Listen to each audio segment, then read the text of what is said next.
a.m. Pacific Standard Time. Brian, why don't you unmute yourself and take it away?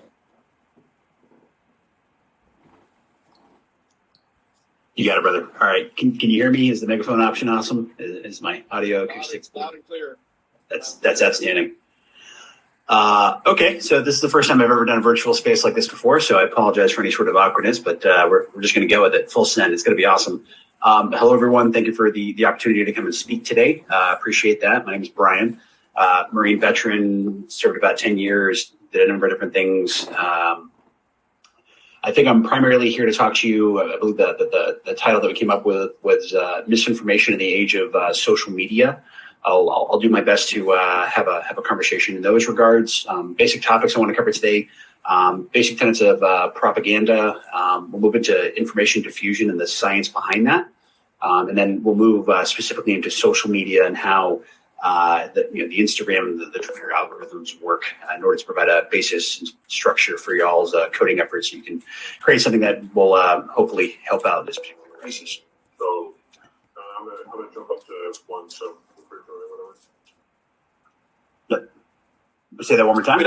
We had a hot mic. I put them on mute. Sorry about that. Nope, no worries. We're good. At any point in time, please feel free to interrupt me, ask questions. I'm hoping this is going to be somewhat interactive, so it's not just my giant bald head up here talking the entire time. In regards to resources, I'll probably cover down on this again, but for future information for anybody who's curious about these sort of topics, I got a couple books that are worthwhile. Robert Cialdini wrote a book called Persuasion, very solid. This was Hillary Clinton's campaign advisor in 2016. He's famous for helping her make up some ground against Donald Trump. It has some very interesting influence methodologies and seriously boosted some of the effects of her campaign. Persuasion is basically the idea of priming somebody to be more receptive to an idea by doing a series of actions beforehand. Scott Adams, the guy who wrote the Dilbert comics, if you're familiar with that, wrote a book called Win Bigly, which is a pretty in-depth expose on the 2016 campaign, talking why Donald Trump had won, why Hillary Clinton was supposed to be the clear favorite, lost, some of the tenets in regards to the ways that they ran their campaigns, pros and cons of each side of the argument. I believe it's very fair, very academic and devoid of emotion, so worthwhile. Alex, what's that mean?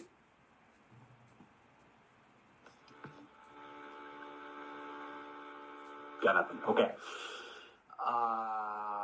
With all that being said, all right, so let's move into propaganda. So we'll start off with a quote here. So it's paraphrased, but make a lie, make it big, and repeat it. It's obviously just Goebbels, who, if you're not familiar with who that is, during World War II, he was the Third Reich's primary propagandist.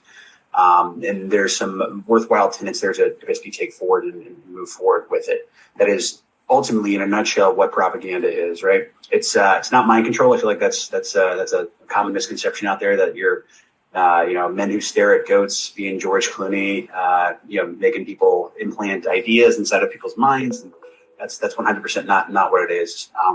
The basis behind it is the idea that you build upon a truth that is already established or an idea that people believe is already realistic. And then you start using multiple mediums.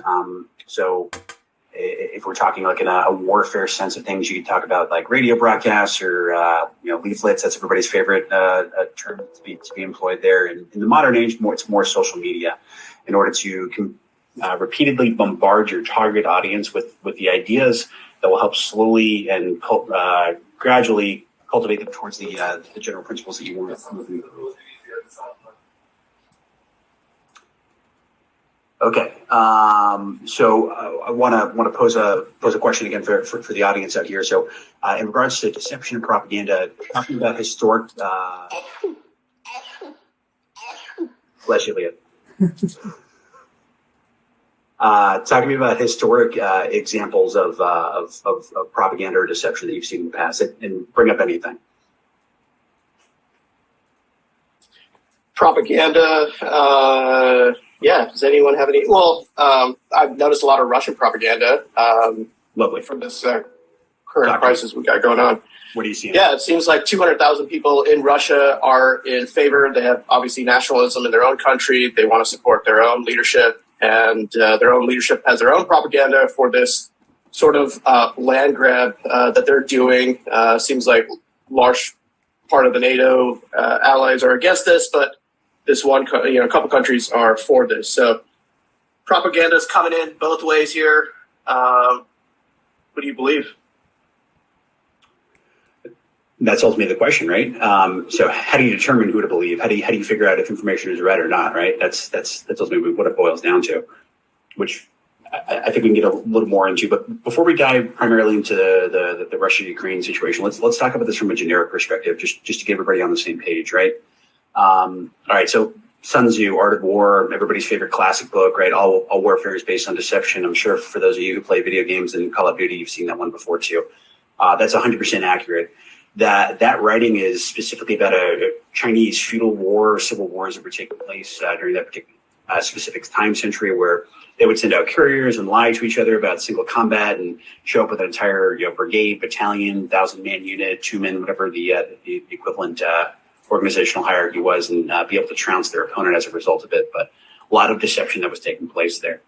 Another example from antiquity would be the Battle of Troy, right? So hashtag Brad Pitt, right? A little Eric Bana action here if you prefer the movie advice, reading the Odyssey or the Iliad. But basically using the desecration of Apollo's temple and making the Trojans feel like the Hellenic force was no longer there. They offer this offering to Apollo, the sun god, who Troy was built for, and they're like, yeah, absolutely. These Greek dudes, they're pretty chill. They're all right. That's dope. And then next thing you know, they brought in a series of Greek raiders who opened up the door, allowed for flow of forces inside of the city, and led to the resulting sacking of Troy. A more modern example would be everyone's favorite World War II, so Normandy. Does anybody have any familiar with Normandy and how that went down? What specifically was associated with it? Or if I said Operation Overlord or Operation Body Armor? We got some thumbs up and thumbs down. Yep, it's a mix here. And feel free, folks, if you guys want to unmute, to chime in. Okay, I got it. No worries. Totally cool. So, Ian, what do you got, man? Oh, sorry. Yeah, as far as Normandy, I remember that there was a little bit about just telling about movements on a different coast and trying to manipulate the where the forces are amassed. Then they attacked in a different coast instead. You got it, brother. Absolutely correct, right? So let's expound upon that. And the only reason I'm bringing these up, right, I'm trying to go from big concept of misinformation and how that works, driving it down into specifics with like Twitter and social media. And I feel like this will give you a broader understanding. So there's more depth in your minds, so you have a better understanding of how to put this into some sort of code format, right? So, all right, Operation Overlord, Operation Body Armor. Overlord was the invasion of Normandy that happened June 6, 1944. Body Armor was the associated deception with that. So this was huge. This was gigantic, right? We've never seen anything like it. There were two primary invasion points that could have taken place, right? So we have Pas-de-Calais, and then we have Normandy, right? So both are in the northern portions of France. Pas-de-Calais was actually the less good option because of various title reasons. So the Allies were not going to be able to go there. Normandy was the better option. Hitler therefore reinforced Normandy. What the Allies did in order to basically make him think that they were going to go to Pas-de-Calais instead, they used a number of different items. So they created, you probably remember the inflatable tanks, right? So whenever German aerial reconnaissance assets would fly overhead, they'd see these tanks that are on the ground, and they think that they're massing this invasion force. So that's confusing them about the date that the invasion is going to take place. They started having fake battalions with radio signatures. So they have a number of people running radio calls. The German intelligence units would intercept these radio calls, thinking that they've discovered a treasure trove, and one, miscounting the size and scope of the Allied invasion force, and two, thinking that they had good information about what was going to take place at Pas-de-Calais. Historically, Patton actually walked a German officer, POW, around some of his forces in his headquarters in England. Basically, let slip that he was looking forward to being in Normandy or in Pas-de-Calais in the northern portions of France in that specific area. This officer was then released. The way he did it, the way he dispelled this information was such that the German officer thought he was nonchalantly letting things go. He inadvertently meant to do that, right? So this guy thinks he's got the great information, right? He's figured it out. He's sleuthed it out, partner, right? Goes back to German high command and is like, "Yep, they're going to pas de Calais, 100%. Like this is what's going to happen out here." So you have all these different factors that are taking place that are lining up to basically build on the idea that Hitler was already somewhat concerned about that pas de Calais was going to be the move, right? Such that when the Allies actually landed in June 6th in 44 in Normandy, and they had actual visual confirmation from their scouts that this was taking place, Hitler prevented a reinforcement that Rommel wanted to push tanks to Normandy that would have likely pushed them back. Because he was so concerned that was a feint, that element wasn't real. This is all, Normandy was actually the feint. Normandy was actually the deception that took place there. All right. Any questions on that? Any questions on Normandy? It's a classic historical example. Everybody loves to talk about it. There's a great book, Hoodwinking Hitler, that I recommend you check out, that goes into more exhaustive detail in those regards. Okay. All the thumbs up and hearts. Good. Okay, so basically what we do with the propaganda, and we're kind of closing up this conversation, we're looking for a preconceived opinion. We develop MOPs and MOEs, so measures of performance, measures of effectiveness. We realize it's going to be a gradual process. We build on that truth, and we figure out a target audience assessment. How are they receiving information, right? So if it's a population that consumes information primarily via red paper, it's probably worthwhile to push that information via red paper. If it's a news broadcast or a radio, those are the preferred mediums. And this is where it's involved to have some sort of good social studies, if you will, on what the other target population is going to be like, what they're most receptive to. We talked about Troy, we talked about Normandy. Desert Storm's another classic example of that. So that was basically Schwarzkopf kept insisting that he was going to do this marine invasion in the vicinity of Kuwait. So the Iraqi Republican Guard built up its forces along the coast. Meanwhile, he did a left hook through Saudi Arabia and completely caught them off guard as a result of that. And that was involving public affairs and exposure and his comments and concerns, so on and so forth. And then a more modern example would be Crimea in 2014, right? So the initial Russian incursion and aggression. So kind of boiling down to the topic that we're getting here to talk about today, talking about how there's these pro-Russian nationalists within Crimea, when in reality they're these little green men, and that was kind of the fall of their propaganda. The Russian word Masklarova, you'll hear thrown out there, synonymous, same thing. But basically, Russian special forces end up taking the Crimean parliament by force, and then forced them to sign over annexation rights, and that's how we wound up in kind of the situation that we're in today. But the Russians are good with this. They like this. They're well informed. They've been doing this for a long period of time. They've got a lot of specialists with it. But, okay, closing that out. Propaganda basics. You have an understanding of it. Any questions from there? Can you hear me? That's why I asked questions. Yeah, can you put your settings on megaphone, DJ, please? Yeah. I was just going to ask about more about Crimea, because if you could just expand on that, because Crimea just kind of fell without any resistance, and they just submitted to Russian control, and it sounds like they prepped the area really well. Yes, 100%, brother. Okay, so I see that we might have some Ukrainian folks in the chat. If y'all have better information on this, please let me know. But my basic understanding of what happened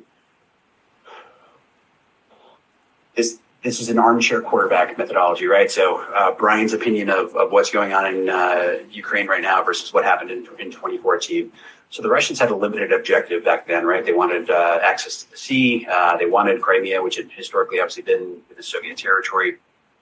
So there was a series of preparatory work there that went with the Misinformation campaign, right? So using Russian foreign ministry forces in the area Two, you use the Russian media arm, so RT pushing out that there's all these Russian citizens or ethnic Russians that are in the vicinity of Sevastopol, the capital, who are desperately wanting to rejoin the Russian Federation, when in fact that was not necessarily the case. And then in the middle of the night, they the concept of little green men, and I'm not sure if any of y'all remember the article that came out here, but a number of people basically got photos of Russian Spetsnaz, so special forces folks, running around on the ground, pretending to be Russian separatists, so Ukrainian nationals who were pro annexation of Crimea into the Russian Federation, when in reality these were actually Russian soldiers just kind of doing their thing. The operational security of that got blown up because of the pictures that people were posting on social media. So again, showing the difficulty in the age of information, how hard it is to keep a secret on these sort of things. But why they were so effective in 2014 versus now they're trying to take an entire country over. Then they were trying to take a limited scale location, and they had surprise. There wasn't the massive buildup that they had now. People believe that they were actually doing their exercises, vice the obvious intent to come in and try to seize Kyiv and move forward for the rest of the country. DJ, does that answer your question? Does that provide some context? Yeah, it does.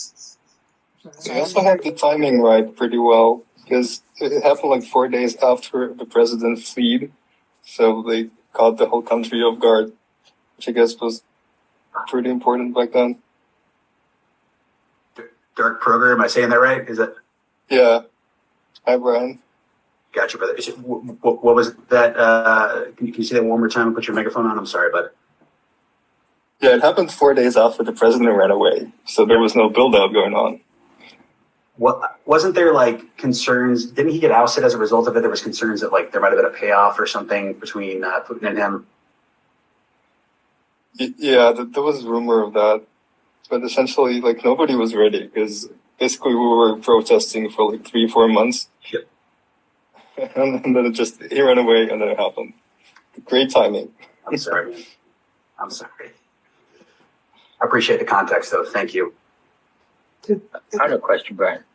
Actually, probably a couple, but like, how do you navigate decentralized propaganda narratives? So, like, right now, multiple topics are being exploited. I think about there's a New York Times magazine article called "The Agency," and they were talking about the troll farms. And so, like, some of the topics they would probe were like, there was a fake chemical plant explosion somewhere in Louisiana, and so it was just like internet gossip, basically. But then also other incidents that, like, just exploiting racial tensions or other things going on. All of it is there to kind of degrade overall trust in authorities and stuff like that. But when it comes to that sort of asymmetry and how do you can't just counter one narrative, at that point, how do you raise awareness or help people navigate through those things better? Brother, that's $1 million question, right? So let's start with some definitions here. Misinformation versus disinformation, and that was actually a phenomenal setup for my next topic about information diffusion and how information propagates itself throughout a social body and a construct. But all right, so misinformation is exactly what you're talking about, where it's just emphasizing either erroneous or false things in order to muddle up what the true situation that should be pushed out there. So if you wanted to take this into a networking attack or like a cyber intrusion methodology, this would be equivalent to a DDoS, right? You're eating up bandwidth. People then become numb as a result of it because it's like, this thing blew up or these people died and it's erroneous, and therefore they're paying less attention to the actual news that's going out there. By disinformation, that's an actual objective-oriented propaganda effort. So you are specifically showing either true or made-up stories, tags, tweets, memes, whatever you want, right, in order to actually cultivate that message, that narrative, to curate the target population towards a certain goal and objective, right? So you're asking about how do we stop multiple narratives in multiple different directions? It's tough. It's very tough, right?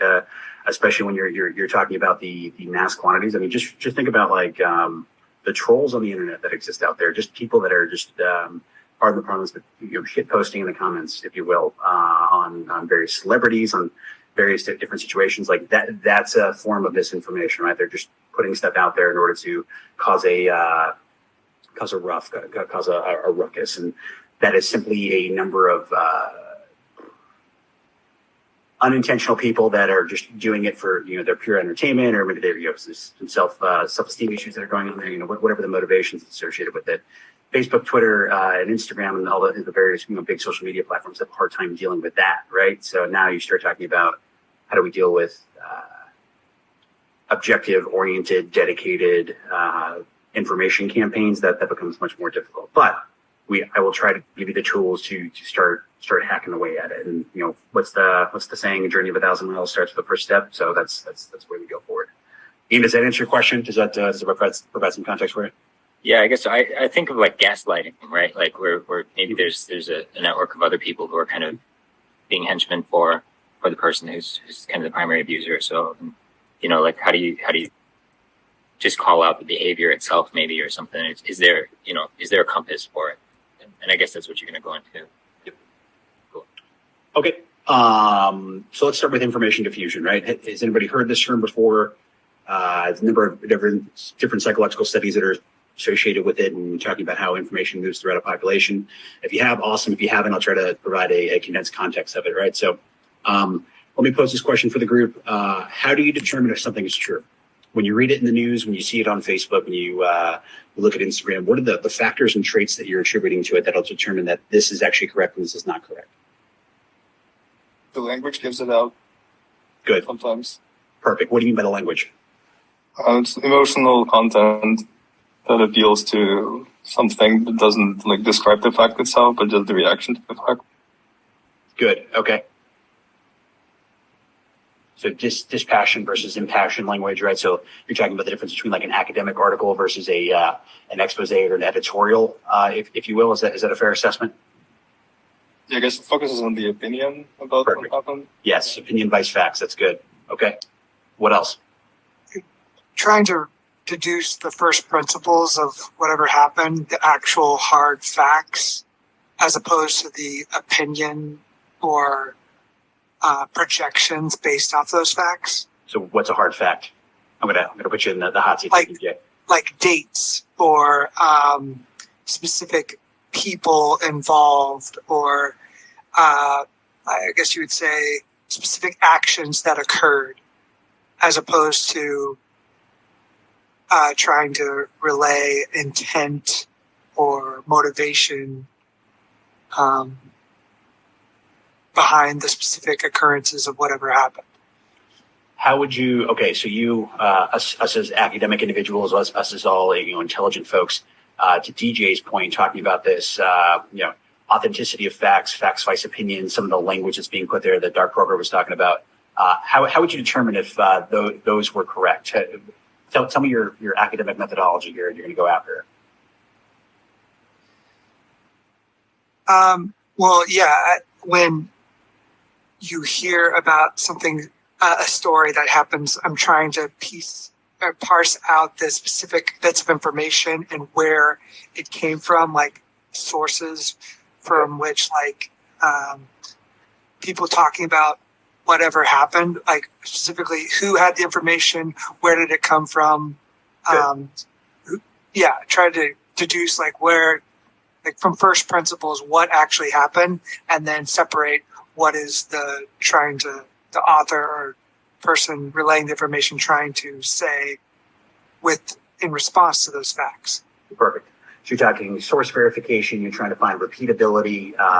You're determining credibility based on source verification, right? So if it's just Joe Schmo or some random person, right, with a Hello Kitty picture in their avatar, that's probably maybe not necessarily real, but a professional, LinkedIn-esque headshot or, credentials associated with it, or a bio, maybe that's a little more truthful, or you're willing to believe that information. That's good. What about appearance? What are you looking for? Let's say you're going on online news and you're taking a look at some online news. What specifically about the website would you be looking for to determine if it was real or not? If it has an about us, or it's connected to social media accounts that are legit and have a network of followers that are real people, I'd just be looking for connections to the the broader network that seem to be legit. Good. Excellent. Okay, so now you're trying to determine traceability, right? That's what you're saying. You're trying to. It's no longer. It's like a resume, right? If you're at a job interview and they call your references, if you show up and none of the references work because all the phone numbers are made up, you're probably not going to get hired, right? But if they call the references and they are real people and they provide glowing reputation of your work, you probably are going to get hired. It's the same situation with the social media. In order of time to kind of go through here. Some of the ideas I have, right? So how do we as people, how do we as human beings determine if something's truthful? I've got appearance. Appearing to be professional, and that's the overall structure of the website itself. Links work. Color coordination is correct. It's not just some random script and text. It's actually got GUIs and various graphical contexts and maybe some sort of video, HTML, or Java players like that going on. Authenticity of the source, so that's repeatability. It's an accredited source, right? It's not necessarily Wikipedia or something on like a subreddit that you're diving down to at 2 a.m. in the morning while eating Cheetos. It's a realistic academic source that has some sort of veracity associated with it. Repetition. So the fact that you can confirm that information from multiple different sources. But remember here, don't fall down this trap. What did Joseph Goebbels say about make the lie big, say it loud, say it over again, right? And using different mediums in order to confuse people. So perhaps this becomes a tactic to lull people into a false sense of security that they've found correct information because multiple different sources said it was real, when in reality it is simply just a repeat of the same lie. Jamil, what's up, man? Sorry, I was off on mic. No worries, brother. Okay, and then language from Dark Roger. Yeah, absolutely correct. So now we're talking about the dispassioned. Ian, what's up? I was going to say potential funders, and then also accountability. That's a good one too. Okay. So you're talking about the direction you're getting into right now is less propaganda. It is actually the same, right? So news media calls it something different, right? So depending on what side of the aisle you're on, it depends on what type of news agency you're going to get your information from. So the term they use is slant, and slant is basically how the information is going to be positioned in order to be more breadth of information for the readers, if that makes any sense. It's the same basic concepts of everything you're talking about. And yes, the funding associated with that information is 100% realistic. Is that the point you were trying to make? Or I was also going to say accountability. Oh yeah. Like Okay. if it's just kind of one directional versus, this person can get fired kind of a thing. There may be a little more stakes involved. Dude, 100%. Absolutely. The final point I'm going to point out here, and maybe you've heard this term, maybe you haven't. If I said cognitive bias or confirmation bias, what does that mean? You hear what I wanted to hear? Oh, hell yeah. You killed it, man. Absolutely. Human beings are weird, right? Whether it's a combat action situation where you're doing auditory exclusion because you're directly focused on the threat and you're in the Cooper's color code. And for those of you that understand what that means, right? Like I am tunnel visioned in and I don't hear that I'm getting shot at over here type situation. Confirmation bias, that's what the mind does, right? We have a tendency that if we figure out something that we think is true, and we think it's true based on all the information that you talked about before, we start to exclude other information as not true. We don't necessarily know why we do it, and I've seen it happen to even the smartest people. So this is one of those situations where you're like, you're looking at the Facebook group, and it's a bunch of folks who have a certain opinion about something, right? And they read, CNN, and they're like, this is all garbage. Or they read Fox News, and they're like, this is all garbage, or this is 100% true, or vice versa. That's cognitive bias. That is a trap that is difficult to pull ourselves out of, and we have to always be cognizant of that particular effect. DJ, what's up, man? I was gonna Or feedback, brother. can you Say that one more time. I'm going to text it out on the chat here. Okay.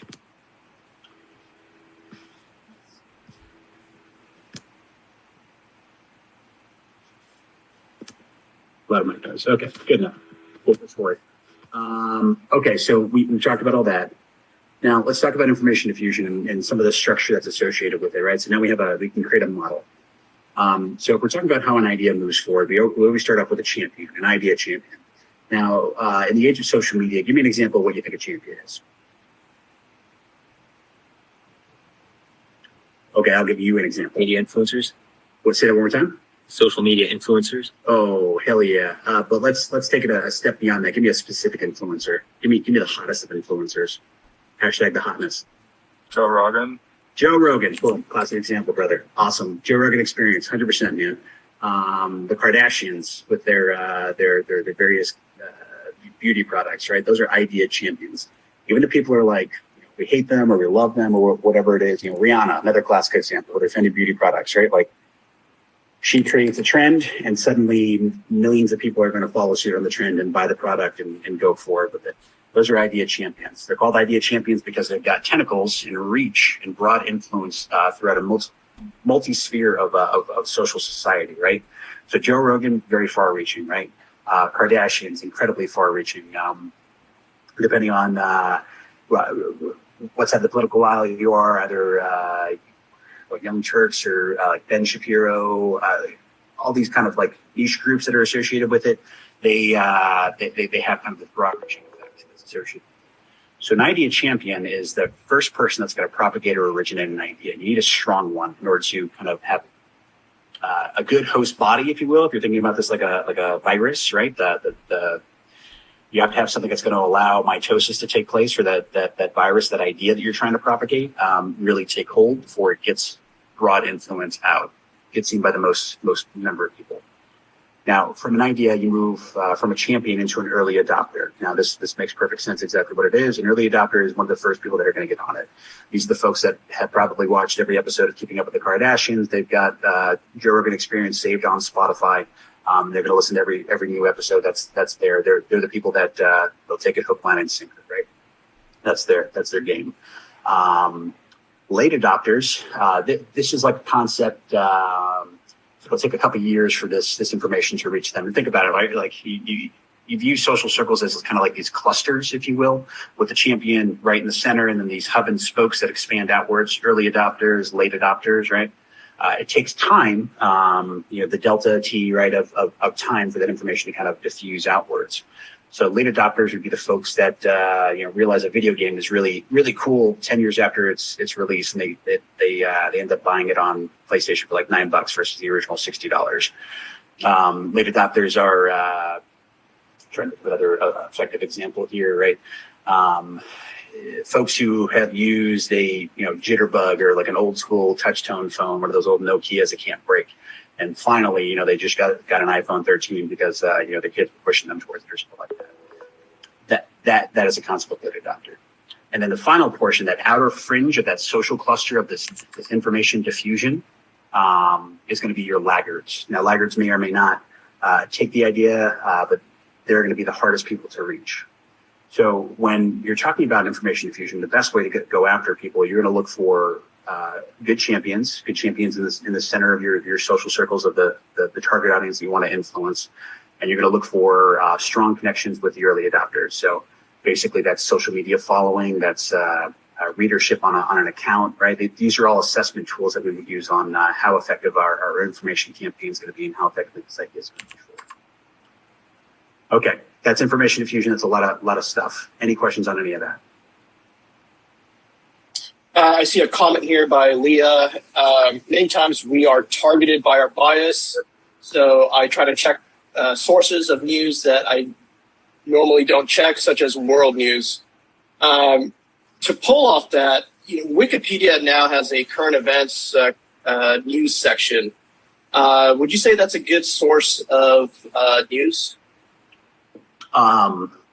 Yes, no. For right? world events? Okay. Yeah. So obviously, there's always a factor that's associated there that could potentially have been modified by somebody who has illicit intent. But the Wikipedia moderators are so good right now that literally, if something gets modified and it's untrue, it's changed within 30 or 40 minutes or something like that. That information doesn't last, or bad information doesn't last long up there. So yeah, Wikipedia is great. I would recommend. So again, referring back to that term slant, read your news that you would normally read, but then find one or two articles coming from from something you wouldn't necessarily read, so you can balance the facts that are being pushed out there.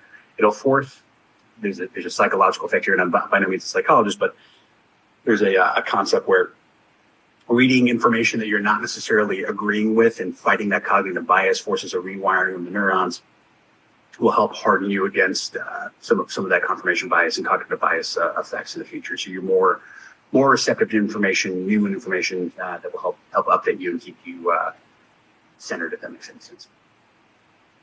What else?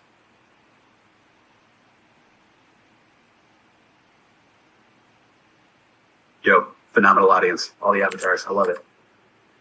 Okay, the bread and butter of why we're here, social media. So we talked about propaganda, what that is. We talked about information diffusion and the concepts associated with this social cluster and this move out. Now we're going to build upon that and talk about how social media works. So when we're talking here, we're talking primarily about Twitter, Instagram, Facebook, maybe YouTube, right? The primaries, majority under the umbrella fold of Meta / Facebook, whatever it's calling itself now. But that's what I mean there. So if I were to throw out how do you become insta famous? Does anybody have any idea how you do that? Through content. Content, good. What type of content? Salacious content. Sensationalized. Oh, go ahead, DJ. What was that, Ian? Say it one more time, brother. DJ was saying I was often sensationalized, but DJ's Sensationalized, viral, good. What does viral content cause? What effect does it have in the social media realm? quick sharing. Quick sharing, good. Interactions, excellent. Increased followership, That too. good. I was going to say, makes people feel angry, scared, or ashamed. Creates a reaction emotionally, absolutely. But what does the emotional reaction cause? Arguments. Good. Yes. What do they do in arguments? Where do they go? They go to the comment section, right? Yes. And they start tagging their friends in there, being like, I can't believe they posted this BS, or I can't believe they did this, right? So the secret of going viral is basically the aspect that you want to increase your followership as big as possible. And hopefully I'm launching some people's Instagram career here, but increase your followership, and then it's interactions. And whether that's a like, that's a share, that's a repost, that's a comment, any sort of situation that takes place there is worthwhile. So if you ever wonder why somebody's on the internet doing something completely and totally stupid, it's because they're doing something so stupid, so they force people to create a reaction to it. And that's basically how the algorithm works. So the more followers you have, the more interactions that take place as a result, the higher your content gets promoted, meaning that it has a higher viewership and then be pushed to people. So if you've ever seen like a sponsored ad, so like you're like, how did I get this content? Why am I seeing this situation, right? Like one, it's based on your user preference and profiles, but two, it's based on the virality of it and how highly it's been promoted. So more content, more creations, more potential reaches that are going to take place, more potential touch points for that information to go to. Okay, so now let's talk about artificially doing this. So if I said the term, they bought their followers, what's that? It's not genuine or bona fide. Yep. Okay, so fake accounts, right? So on Instagram, you'll often hear them referred to as bots. Okay, so these are accounts that have 0 actual followers, and they follow a bunch of other people. And their whole purpose in the world, they're run by a computer account. They're auto set up that anytime somebody posts something from one of the people that they're following, they immediately repost it. Now, let's take this into context of information diffusion that we were talking about before. You've got your champion of the idea in the center, and then you've got all these kind of early adopters, late adopters, and laggers that are out there as a result of this. Well, if I create a series of fake bots that are around it that are automatically retweeting, all of a sudden the content of the champion in the center gets artificially boosted in regards to its relative reach. That is a basic concept of how social media can be used for kind of like a misinformation or a disinformation campaign, right? So we've got these botnets that are associated there that are a bunch of fake users and fake profiles.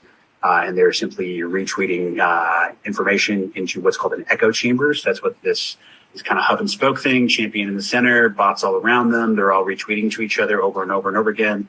Content gets artificially raised, and all of a sudden it's starting to appear in other groups that are associated with them out there. So with that concept in mind, now we're talking about the actual purpose of us being here. How do we counter that? How do we move forward with it? So I'm not super familiar, by no means a crazy coder. I'm primarily focused on Python and MATLAB for data science purposes. But in regards to ways and means that we're looking forward to go after Ian's earlier question of how do we counter the mass amount of information that's out there, whether it's misinformation, just trying to muddy the waters, or disinformation, specifically trying to orient a group away from a specific idea or get a target audience to believe a certain thing. This is kind of my approach. I would get familiar with using the social media APIs, publicly available information, so you can do large-scale scraping of some of the data that's out there. I would focus your code into a Boolean-based V, think of it like a vacuum, where you're shifting through things. So with this in mind, I would look at specifically Ukrainian-based or Russian-based information, or just any sort of information, regardless of source, that is, deemed to be misinformation or false in regards to the conflict that's currently ongoing, right? I would move this down through a various number of layers, right? So it's everything we talked about before in regards to appearance, authenticity of source, repetition, confirmability, language. That is how you would structure your Boolean logic in order to filter through whether this is actually like a verified information source, or this is probably BS that's being reposted and artificially increased in position. Once you identify some of the content that's being basically pushed out there that you confirmed is factually false, now you move into the actual mapping of the network. Now, Carnegie Mellon has some data science folks that are doing some pretty interesting work in regards to countering botnets and having an understanding of social media influence and the regard of various algorithms for social media. That's where the majority of my information goes to. I sat through a week-long class, and I'm giving you the 20-minute version of it right now. But the goal then becomes, now we have to identify what's a bot and what's a champion, right? So create a hierarchical archetype of this echo chamber and have an understanding of what's going on there. So what's a bot, right? The telltale characteristics, it's probably going to have a fake picture on it. Its username is going to be something to the effect of, Dimitri 1234 or something, right? Like it's not going to make any sense. It's going to look real stupid. It might be in Cyrillic, it might not be in Cyrillic, right? Depending on this current situation. But use your best judgment. There are probably better telltale indicators online about what a fake account would look like. But 0 actual followers, probably following like 500 other people, no actual posts of real content themselves, reposting everybody else's content. That's probably a boss. Create a hierarchical map, figure out who the centerpiece is and who's fake and who's real in those regards. Figure out who's connected to who. And then comes the final portion of it, actually combating the misinformation. Now, the admin sites and the admin administrators of the majority of these social media sites are real good at removing spam folks, and that's exactly what this would be. So you could report them, absolutely. The downside is that they probably just pop back up again in a different form, and basically you're playing whack-a-mole in those regards. So the other consideration here is trying to use the echo chamber against itself, and the idea of we talked about DDoS before, this misinformation campaign. Maybe you start causing a number of Doge memes to get thrown at the bot network or something like that to cause some conflagration in regards to what they're supposed to be reposting, what they're not supposed to be reposting. Basically, just causing some sort of disruption within the actual site itself. But all right, I said a lot of words. I've been talking for a long period of time. This is actually a very complex topic, and there's a number of PhDs who are way smarter than I am at this. But I did my best to try to give you a down and dirty on it. Any questions on what we're talking about, or what we're here to do, or how you're here to do things? Brian, you started with talking about Goebbels. Like you quoted him, and what if Goebbels and his henchmen are pushing out these messages? Like, for example, in the Russian case, we have like a spokesman for the Ministry of Defense of Russia saying, "Hey, there are like American biolabs in Ukraine," and like, what do you do about that? There are no bots. There's just a guy who like works for the government, and he's saying these things. Yeah. Okay. So you're talking. How do you make a foreign nation official spokesperson start telling the truth? That's tough. That's real tough. That would be awesome. Yeah. Do you remember in 2003 when the U.S. invaded Iraq and the Iraqi spokesperson was like, "There are no Americans here. Like, it's good. Everything's great." Meanwhile, like, we're literally hitting Baghdad.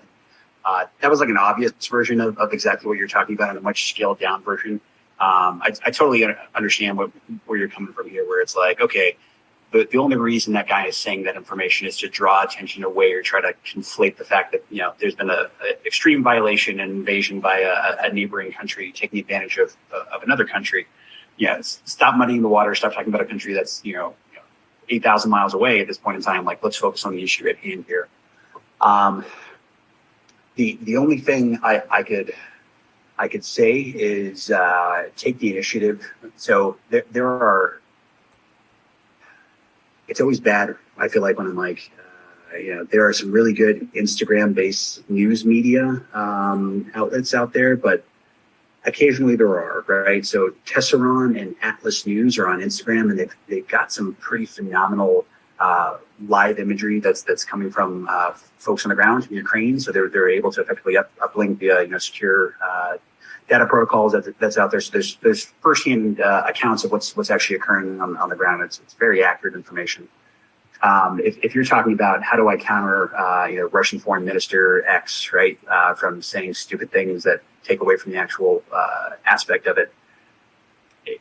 If you want to go after him like yourself, use your own accounts, get your buddies together, start adding him and spamming him is basically the way I would go after it, and use factual information. So every time he posts something on the media, or every time he says something, you immediately retort and try to correct. Use the same policies that we talked about before in regards to social media following in order to get your content prioritized. That's the way to go after it.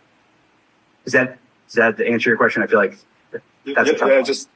It is a tough one because it has to be a full-time job. Like, we've been like dealing with this stuff for like 8 years at least for this type of conflict. Oh, brother, yeah. Because this crisis has been going for a while now, and because there are a lot of people in our network that are just getting fed this information for years and years and years, and just pushing through the limit of what they can take in. And it's sure it's like a full-time thing that you need to do too. Let me ask you this then: Are you seeing so? Going on the Goebbels quote again, are you seeing a change in the population, or I'm assuming you're in Ukraine right now? Like, are you seeing a change in regards to, it's been 8 years, all this misinformation is coming down? Is there any sort of effect on the targeted population in those regards from a Russian perspective? Or? Well, definitely been a huge change in the past month. That's for sure. Yeah, but essentially Ukraine or Russia? Well, definitely pro-Ukraine and Ukraine. Yeah. So I'm not currently in Ukraine though. Like, I'm in Estonia, but my apologies. No worries. I have this in my title. Yeah. Yep. Okay. So that is the one thing I would say. It's becoming very apparent that Putin miscalculated this whole situation, right? And I'm loving the fact that we're constantly reading about dead Russian generals. Obviously, it's not nice to say that people are dying, but in this particular case, right, like, it's obvious the train is coming off the tracks a little bit here. The world support and the massive mobilization of world players in response to this kind of flagrant violation of international law. Absolutely. That's one of those things that's helping counter kind of the Russian propaganda, Russian information methodologies that are going forward. I'm glad to see that. I'm happy to see that the ground truth is still pro-Ukrainian. That's out there. That it's not any pro-Putin, pro-Russian Federation methodology that's happening. But it's a big problem set, right? I'm frankly scared there's a confirmation bias going on, that we see them retreating and kind of who's still winning, and there's still a chance that they're going to get because we're calling them orcs. So basically there's a lot of orcs in there that yet to come. And it sounds like there's this vacuum happening right now that they're retreating, and it sounds like we're winning, so we don't get it. support who actually need a lot of weapons. Okay. So if you can talk to somebody who can make this decision, please tell them that we need more weapons. I'm just a man, brother. Mad respect. Otherwise, What with the idea of confirmation bias and it's the salacious news that gets spread. It's not really the more centered stuff that's like decent. Like it's like bad news travels faster than good news. What could you speak to like the idea of like useful idiots where like Ukrainians want to make Russians look bad and Russians want to make the Ukrainians look bad? And that's a generalization, but like, politically, the left wants to make the right look as worse as they can, and the right wants to make the left look as bad as they can. So it's like the worst parts of any argument or any situation get accentuated. And like, so if you could speak to that. oh damn. Okay. So it's that Trotsky or Lenin that has the concept of useful idiots, or is that straight out of the Karl Marx playbook? Obviously, proletariat, bourgeoisie, early stages of communism, the idea that useful idiots are basically like the early adopters, and sometimes idea champions that helped propagate the concept of communism and eventually led to the 1917 revolution and overthrow of the Romanovs and bang bang, Anastasia running through the woods, so on and so forth, right? Just for full context of what he's talking about there. So DJ, in what context do you mean useful idiots? What are you trying to get at here? Help me drive down the question here a little bit. Yeah, I'm just, when we're trying to figure out, misinformation and disinformation, it's like both sides of any argument have an incentive to sway the argument more in their favor by basically muddying the waters of maybe the good points of the other side. Okay. Yep. I see where you're going with it then. And it's like with the Ukrainian thing, with the Ukrainian situation, like, with monitoring social media, in the beginning, I was hearing stuff about like, oh, the Ukrainians are like doing really good. And there's this ghost pilot that's shooting down a bunch of tanks. But then it comes out later, actually, there wasn't really a ghost pilot, but that was kind of like that was phenomenal propaganda, by the way. That was real great. Right. Loved it. Yeah. And then now I'm hearing, like from the Russian side, they're saying like, but when they went to attack Ukraine, they're like, Ukraine is full of Nazis and they're just terrible white supremacists over there. We just got to liberate them. And it's like both sides want to just push a narrative. Yep. Okay. So I got your question now. Thank you, brother, for providing more context there. All right. So here's the deal. When we're talking about influence operations, you've got your logical, so left brain versus right brain. You've got your logical versus your artistic side of the brain. People who are inherently logical will look for the telltale factors about information veracity, right? Whether or not it's true. But if we start playing on the ideas of emotion and introducing emotion into the situation, suddenly those type of ideas become less important. So pro-Ukrainian propaganda, for example, that goes to Kiev, that's a feel-good story, right? Like the underdog in this particular case is getting beat up by, Mino Vladimir riding shirtless on his bear. But there's this ace pilot, the equivalent of Maverick, who's flying around in this old 1980s era, Soviet technology jet that is just downing people like it's cool, right? Like that's dope, right? Like that's Iceman. That's some serious Top Gun stuff. Feeling the need for speed. People feel a certain way about it, and all of a sudden, it doesn't matter if it's true or not because it's an extreme of an emotion, and that's another key factor there, right? So. It's a feel-good story, and that immediately gets more likes and more worthwhileness. So it's the same equivalent of why do you watch videos of dogs? Yep. Why do you want to watch videos of cute puppies dancing around? Because in the back of your brain, your medulla oblongata is receiving all the little signals, and the endorphins are firing back there, and all of a sudden you get this kind of euphoric sense that's associated with basic human physiology that's associated with it. The same question I would ask you is, what type of headlines are going to be on any major news source? They're either going to be really good or they're going to be really, really bad, right? So what's the cool ones that we've seen recently? Bunch of Russians got acute radiation sickness, ACR, which is not a good way to die. It's one I wouldn't wish it on my worst enemy because they were digging trenches in the vicinity of Chernobyl. That's one. That's horrible. I mean,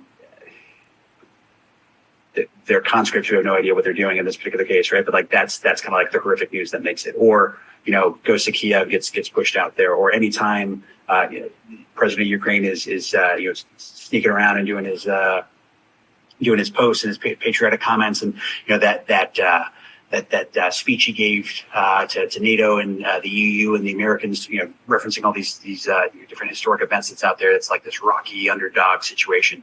That's what sells. So anything that can cause an extreme emotional reaction has more influenceability. That makes any sense. So in regards to useful idiots, same in basic concepts here, but what you're really saying is you're lessening inhibitions, mental inhibitions, by bypassing the logical side, going immediately into the emotional side. EJ, does that answer your question? It does, and I'm just trying to think about how, when we're trying to filter through this and build solutions to this. That is how you would shape your Boolean based logic gates. Then it would be associated with extremism of language, right? Like whether extremely euphoric or like in regards to your keyword search, like very, very good or very, very bad adjectives associated with it as you're stepping down through your actual filter. Is there a data set that you would recommend that studies this? So if you were to go on to any sort of Jupyter notebooks or I guarantee if you go on GitHub right now and you searched social media influence or social media marketing tactics, there would be 100% a data set associated with like how the algorithms work, how information is propagated. That would be worthwhile for you to be able to do some training and testing of your overall model. There's probably some stuff out there, probably some open source stuff are already pushed forward by some of your countrymen that would be worthwhile as well. Specific data sets that I have, no, not at this point in time, but I guarantee, like I said, you put a search into GitHub, you'll get something that's worthwhile to help you out there.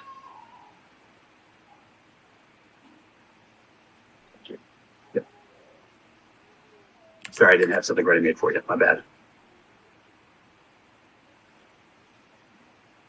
No worries. There's going to be a lot of good data sets coming up, I guess.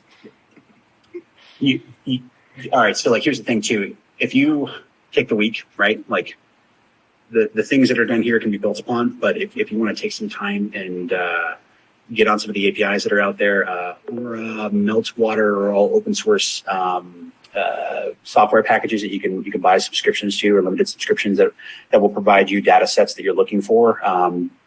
Meltwater is a program that's used by most marketing companies in order to do exactly what I've been talking to you about today in regards to veracity, virality, information diffusion.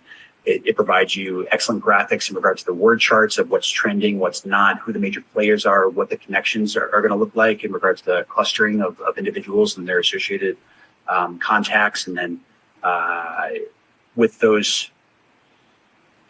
the keywords that are coming back from that, I guarantee you could probably sharpen up your Boolean logic to have a more successful filtering effect. They also export to Python-based data sets for content distribution as well.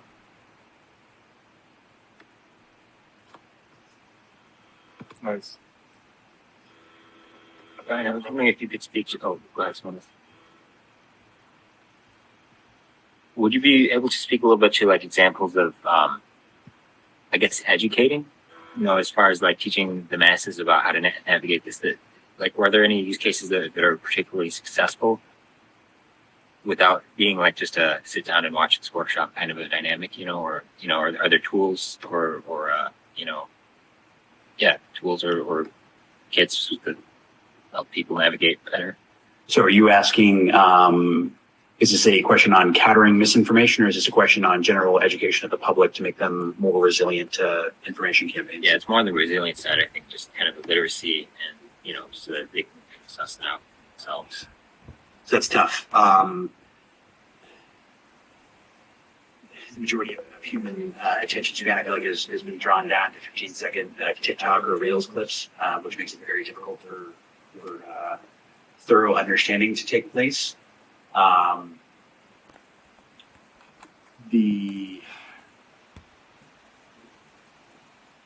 What I would recommend in those regards, so if you're countering, I would also recommend kind of spearheading this as a double-pronged methodology of how do you educate the masses. So for as much information, if you're like, all right, you're trying to eliminate the bad information, you're finding the bad actors, you're either reporting or spamming in order to help kind of muddle the waters and prevent those efforts.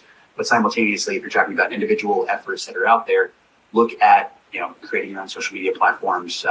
It could be anonymous, it could be associated with the Ukrainian effort, whatever you want, right? But it could be something associated with information resilience, or understanding marketing, or understanding the effects of information warfare or propaganda, and start posting books.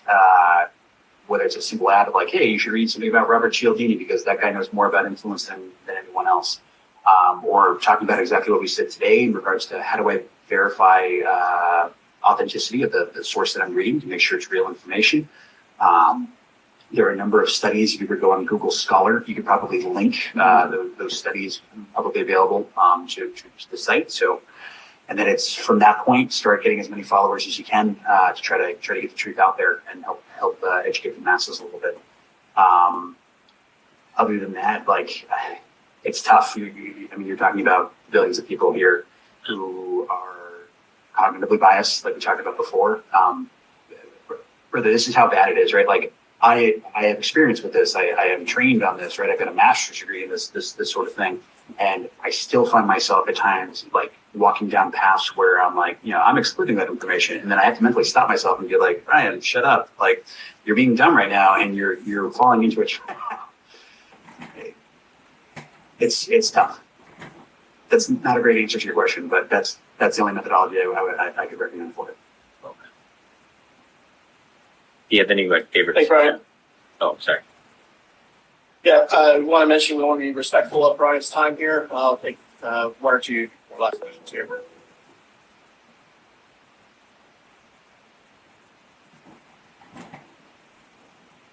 Ian, you were asking me if I had any recommended something. Like favorite success stories as far as countering. Favorite success stories.